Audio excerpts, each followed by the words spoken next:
माझ्या भाषणाच्या सुरुवात करण्याआधी भगवान वीर बिरसा मुंडा, छत्रपती शिवाजी महाराज, कंट्यावीर, अजानाई आणि तमाम वीर महापुरुषांना मी वंदन करतो।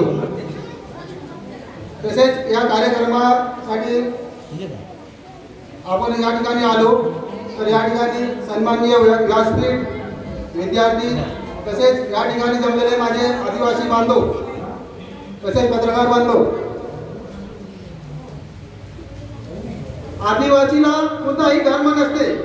आदिवासी एक सभ्यता आहे आणि एक संस्कृती आहे, ती प्रकृतीवर आधारित आहे आणि त्याला कोणताही प्रकारचा गोलमोल लावता कामा नये। ज्यावेळेस देशामध्ये आपण पाहतो आदिवासींना अनेक वेळा हिणवले जाते, महाराष्ट्रामध्ये, मध्य प्रदेशमध्ये, झारखंडमध्ये अनेक ठिकाणी आपण पाहत आलो आणि अनेक वेळा आपल्या आदिवासी बांधव त्याच्या विरोधात उभे राहतात, परंतु शासन व्यवस्था अशी झालेली आहे की ती त्याच्यापुढे आपला भाग लागत नाही। काय लागत नाही की आपल्यामध्ये एक संघटन पोचलेले नाही।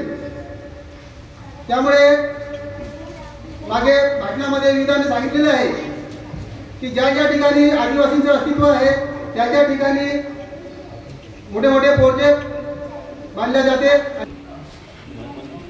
ज्यावेळेस ते सत्तेत असताना सुद्धा त्यांना भूमिगत व्हावे लागते, म्हणजे शासन व्यवस्था सर्वसामान्यांना कसं जीवन जगू देत नाही हे या ठिकाणी आपल्याला निर्देशनात येते।